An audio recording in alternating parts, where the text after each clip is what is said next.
Muy bien, ya nos encontramos aquí en línea. Empezamos a grabar, siendo el día lunes 20 de julio y las 9 horas con 36 minutos. Damos inicio a esta clase, que es la clase número 8 de Ciencias Naturales con los estudiantes de sexto de básica. Vamos a empezar.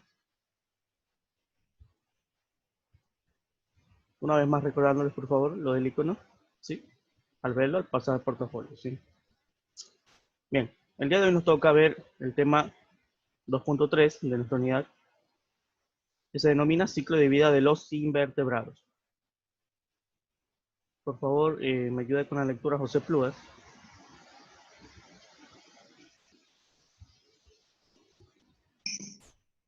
Ya, profe. Los invertebrados poseen reproducción sexual y asexual. La mayoría ponen huevos que eclosionarán y de ellos saldrán los nuevos individuos. Los individuos que surgirán de esos huevecillos, según la especie a la que pertenezcan, podrían tener dos tipos de desarrollo: desarrollo directo y desarrollo indirecto. Muy bien, José. Muchas gracias. Entonces aquí tenemos, como ya hemos visto en clases anteriores, los invertebrados poseen la reproducción de tipo asexual en los más primitivos y de tipo sexual en los organismos más complejos. La mayoría son ovíparos, ¿no? De esos huevos o huevecillos saldrán los nuevos individuos. Ahora, refiriéndonos específicamente a estos individuos que saldrán de esos huevecillos, pueden tener dos tipos de desarrollo directo o desarrollo indirecto. Vamos a ver en qué consiste cada uno de ellos.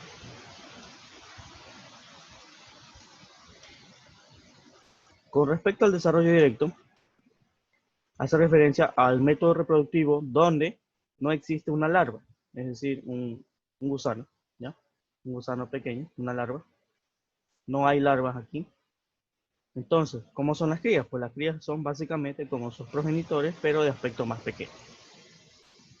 Tal vez le falten algunas características, qué sé yo, alas, en el caso de insectos que tengan alas, o alguna otra característica como por ejemplo la madurez sexual, pero morfológicamente, es decir, su forma, su apariencia es muy similar a la de sus progenitores.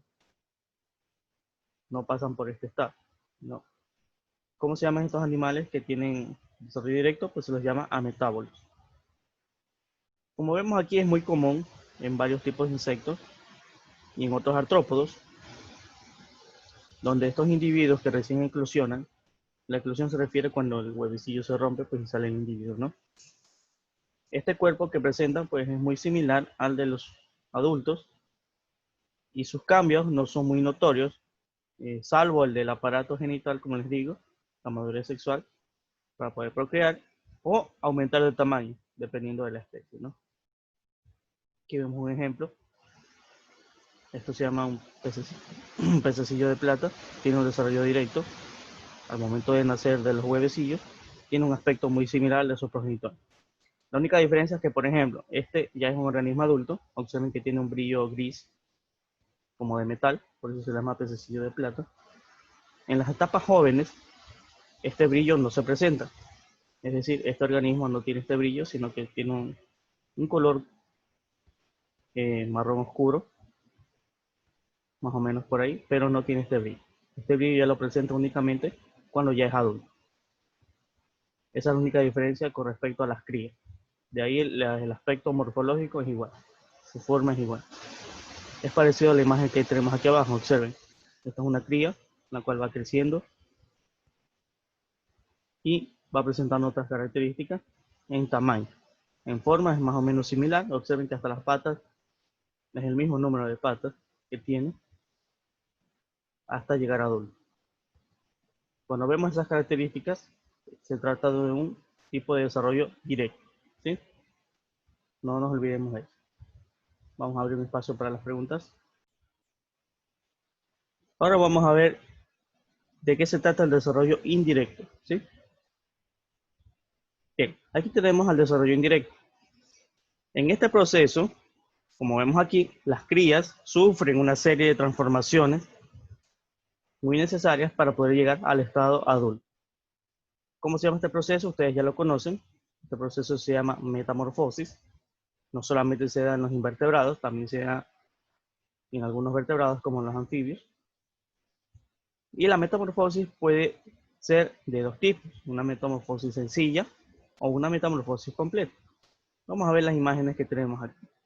Una metamorfosis sencilla, como vemos, el adulto pone los huevecillos, de los huevecillos salen los jóvenes o las crías, en este caso se denominan ninfas.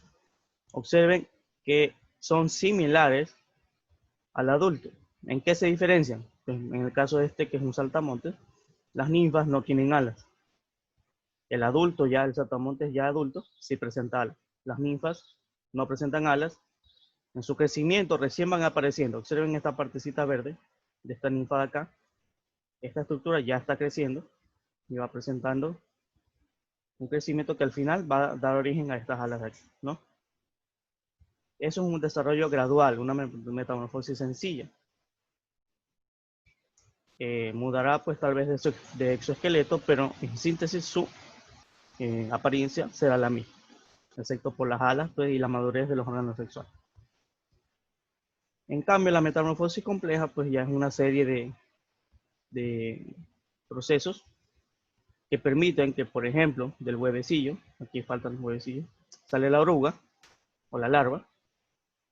¿Y qué pasa con esta oruga? Esta oruga va a tener el objetivo de comenzar a alimentarse y acumular energía, hasta llegar a un tamaño adecuado, que muchas veces este tamaño no es igual al tamaño del organismo final. Muchas veces la oruga es mucho más grande que el organismo final. Entonces, ¿qué pasa con la oruga? Se ayuda por ejemplo, de la seda que emite y forma un capullo, una pupa.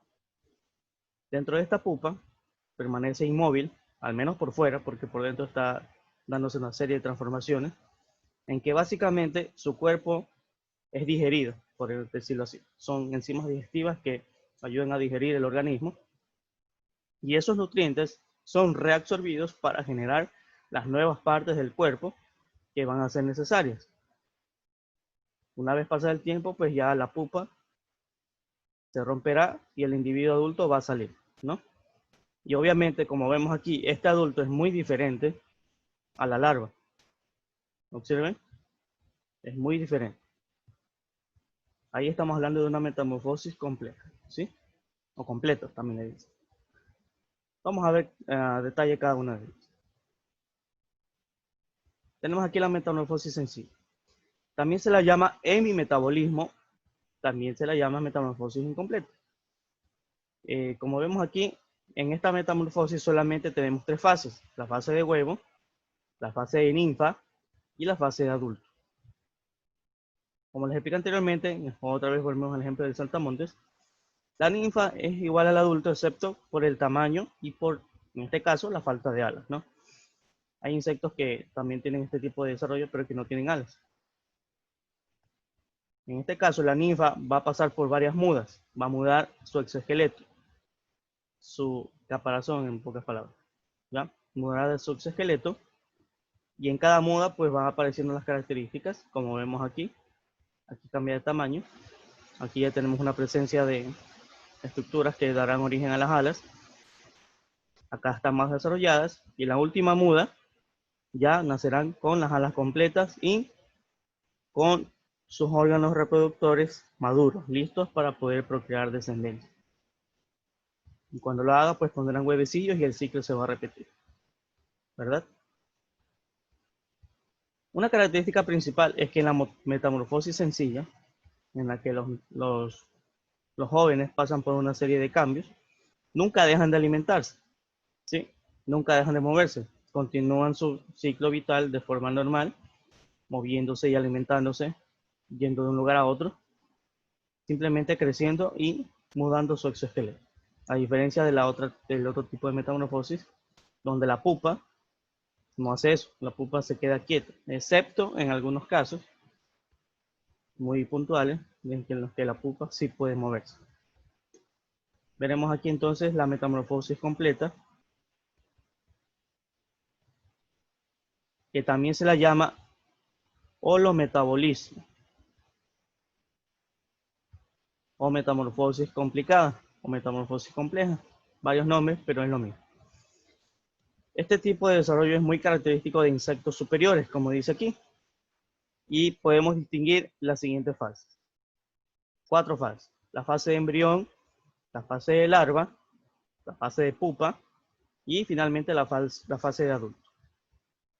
La fase de embrión pues obviamente sucede dentro del huevo, y este huevecillo o este huevo dará lugar a una larva. La larva es muy diferente del adulto. ¿Y cuál es la función de la larva? Es acumular energía hasta llegar a un tamaño final para poder continuar con la siguiente etapa, que es la etapa de pupa, donde vemos que es un estado de aparente inactividad, no se mueve. Sin embargo, dentro de esa cápsula, los órganos se reabsorben y la estructura del organismo cambia. Durante esta etapa, obviamente, el organismo no se alimenta y, como dice aquí, suele estar inmóvil, porque hay ciertos casos puntuales donde la pupa se puede mover para evitar a los depredadores. Finalmente llega la fase de adulto, que en biología se conoce como imago al adulto, y es la última etapa de la metamorfosis, donde aquí ya el individuo nace con sus características finales, ya es sexualmente maduro, ya puede procrear descendencia, y pues obviamente dependiendo de la especie puede presentar o no alas. Aquí vemos en la imagen, observen, que es una mariposa adulta con esos huevecillos. El huevecillo sale a una oruga, una larva, enseguida comenzará a alimentarse hasta tomar un tamaño adecuado. La oruga se transformará en una pupa. La pupa también se llama crisálida. Dentro de la pupa se darán los mecanismos de transformación y de reabsorción de órganos hasta que la mariposa puede salir ya de la pupa siendo ya un adulto.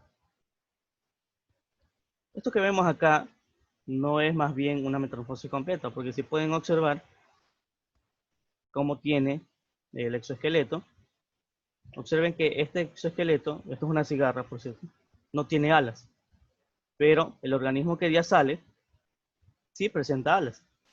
Entonces, esa no es una metamorfosis completa, sino una metamorfosis sencilla. Porque observen que esto no es una pupa, no es una crisálida. Es un exoesqueleto que ha sido mudado. Esto es un joven, pues pasando ya directamente a su etapa adulta, donde ya presenta las alas. ¿Sí? Entonces hacemos una pausa hasta aquí.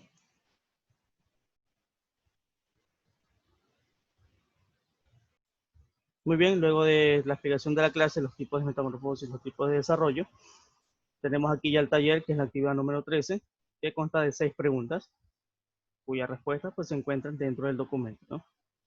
Vamos a poner ya mismo la pizarra para poder ver y anotar los resultados. Parece que se abrió un enlace, un momentito. Sí, la tenías. Muy bien. Ya. Ok, tenemos ahí entonces hasta la pregunta número 2, como vemos aquí en pantalla. Vamos rapidito a la número 3. Muy bien, aquí ya tenemos la actividad número 13, que es el taller completa, y justamente en la parte aquí de la derecha de la pantalla, les notifico que tenemos una lección programada de Ciencias Naturales para el día lunes 27 de julio. ¿Y sobre qué voy a tomar la lección? Pues sobre el taller número 9. Recuerden que el taller número 9 fue el repaso de toda la unidad número 1, y este taller pues consistía en 20 preguntas. Esas 20 preguntas ustedes van a tener que estudiarlas porque de ahí se va a tomar la lección. ¿Cuándo? El lunes 27 de julio, repito otra vez. Así como hicimos con la lección anterior, de la misma forma. Y por favor, no falten porque después van a tener inconvenientes sobre eso. Y recuerden por favor estudiar el taller número 9. No les voy a tomar de otros talleres, solamente el taller número 9, que consiste en 20 preguntas, repaso de toda la unidad número 1. ¿Sí? Entonces con esto termina la clase de hoy y nos vemos ya en la siguiente ocasión con un tema nuevo o con un repaso. Eso es todo, voy a finalizar la grabación ahora.